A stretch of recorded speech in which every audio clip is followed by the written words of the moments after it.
Multifamily depreciation has changed significantly in 2023. Some of the tax laws that Donald Trump put in place have changed, and it has significant impact for you and your real estate investing. So in this video, we're going to jump into what has changed, how it will affect your investing, and is multifamily still a good deal going into 2023? So let's jump in. Okay, so quick disclaimer, I'm not your financial advisor or tax professional. Get your own professional advice. I want to share how depreciation has worked in the past in multifamily deals. So this guy, Donald Trump, 2017 started passing some of these laws to be able to accelerate and do bonus depreciation, which just means you're able to bring a lot of the tax benefits that would be beneficial over 10 to 30 years, you bring them forward to year one. Sounds pretty great, right? Well, it has been pretty great. And you can see by this article that there's $50 billion saved by just 23 different corporations. There's even a lot of large institutional groups have really benefited from this as well. So there's some talk of if this is going to be extended, but right now there is basically something that is starting to phase out. It's starting to go to the benefit is not quite what it was in 2022 and prior. So we're going to talk about that. What really is depreciation? I've done some videos about this. You can check it out. There's something called a cost segregation study, which goes in and looks at the property in 4 parts: land improvements, building, and equipment. And it basically separates them. They have different depreciation schedules. Some are 5 or 10 years, some are 30 years. So basically it brings forward a lot of that depreciation to year one. So what you're able to do effectively is to have 70 to 90% of the amount invested in a multifamily syndication, which is what we do, like this property back here. And so 100K invested typically would have a passive tax loss on paper of $70,000 to $90,000 year one. Well, why would somebody want to do that? Because you can have been able to offset other income, whether it's from this property or from a property you sold, or there's other ways you can use that depreciation to help to lower your taxable income, which is awesome, right? I went from paying about a 25% taxable rate to about 1%, and I did it through a lot of using these depreciated things and becoming a real estate professional, which I have some videos on this channel that talk about that as well.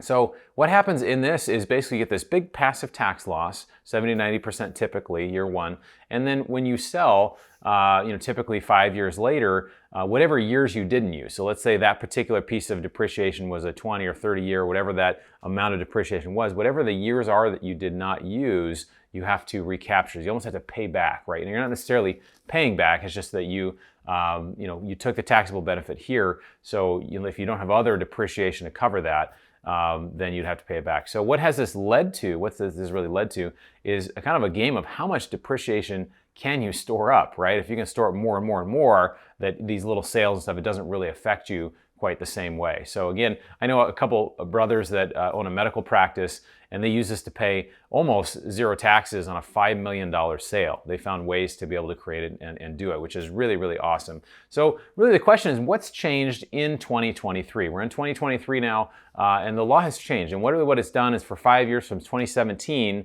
to 2022, it was 100% bonus or accelerated depreciation. Now that's changed to cap it at 80%. So that means that, what does that really mean? Well, it means instead of, the deal where 90% of depreciation, if I can say, okay, on this deal, I get $90,000 of passive loss, I can take all of that year one, right? If I put 100K in, I get 90K of a loss. I can only actually now take 80% of that year one. So that would mean instead of a 90K passive loss, it'd be 72K. So still pretty good, 100K investment, that's still pretty good, but it's not as good as it was. And there's a phase out that goes, instead of 100% for 2022, it's 80% 2023, and it's 60% in 2024, and it just kind of phases down. Now there is talk of extending this. The law could potentially be extended. I think it depends on who's in office. It depends on who makes noise as far as what really would be beneficial for people. So let your politicians know that this would be something that would be beneficial to you. So the question really comes now, is this still a good deal? Is multifamily still a good deal with these changes in depreciation, right? So I would say for a while, and I'm sure many that are in the industry or have been investors would agree with this, the multifamily has been an absolute rock star. I mean, it's been amazing. We've had this golden era of multifamily with low rates. We've had depreciation, so you don't pay taxes on things.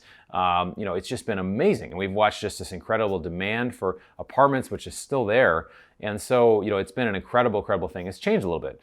Currently, early 2023, loans are very challenging, right? Because the Fed keeps raising interest rates, and so these banks don't want to loan because they know if they give a loan out now and rates continually rise, they're going to suffer by having these loans that are out at lower rates than they currently are. So that's been pretty challenging. So we're even seeing when it comes to loan to values, a lot of apartment loans now are going to 50% loan to value. What that really means is that we're having to put half of the money down to be able to buy a property, whereas before we were putting 20-25% down, right? So that changes significantly how that deal works.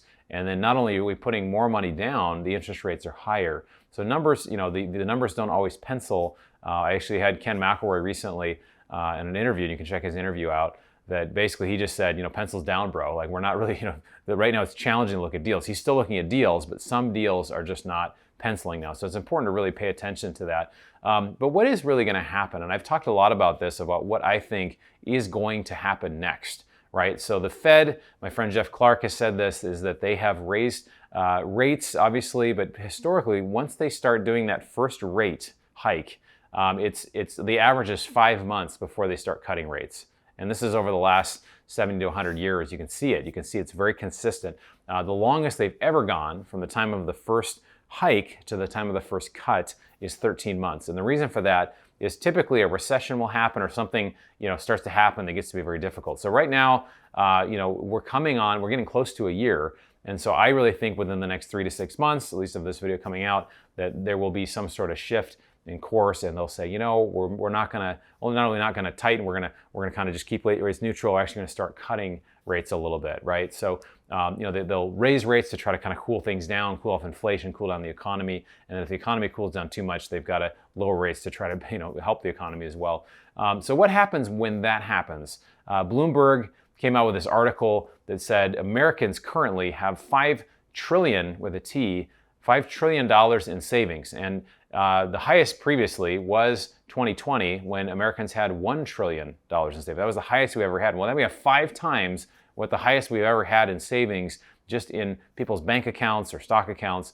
So what's going to happen with that money? I think once rates start coming down again, a lot of money is going to flood into assets such as multifamily. So I think it's a great time to be able to own stuff. Anything that you own now, it looks kind of interesting right now because a lot of the debt cost is eating into the cash flow. And so it's been very interesting to watch that. But I do think, kind of in summary, I think it's a great time to be a multifamily investor because of the high demand, because we're still able to get, even with 50% or 35% down, we're still able to get decent loans for multifamily. The deal just has to make sense. I'm a huge fan of value add deals. Not a big fan of Class A or stuff that really there's no value to add because it doesn't have what Warren Buffett calls a margin of safety. That means if something doesn't go exactly the way you want, that you still have some sort of buffer that you're going to be okay. So we're still doing deals. We're doing deals right now in the ATM machine space, the most consistent cash flow investment that I've seen. We're also doing stuff in the energy space. So, if you're not on our investor list, you need to jump on our investor list, bronsonequity.com. Hit the join button. We'll start a relationship with you. I think you're going to love it. Wanted to share this quote with you, which I think is a great quote. And it talks about taxes. It says, a tax loophole is something that benefits the other guy. If it benefits you, it's tax reform. Russell B. Long. So think about that. If it's a loophole, that's what we'd say about someone else. If it's a tax reform, it's something that benefits you. So hopefully you take advantage of all those tax reforms and you're able to do things that really benefit you. And I want you to check out this video with my friend Ken McElroy. He talks about 2023. Are we going to have a housing crash in 2023? He gives his opinions on kind of what's happening, and I think you're really going to enjoy that. But again, join our club. Leave a comment below. What do you think about depreciation changing for 2023? And love to know that down below. Look forward to seeing you on the next video.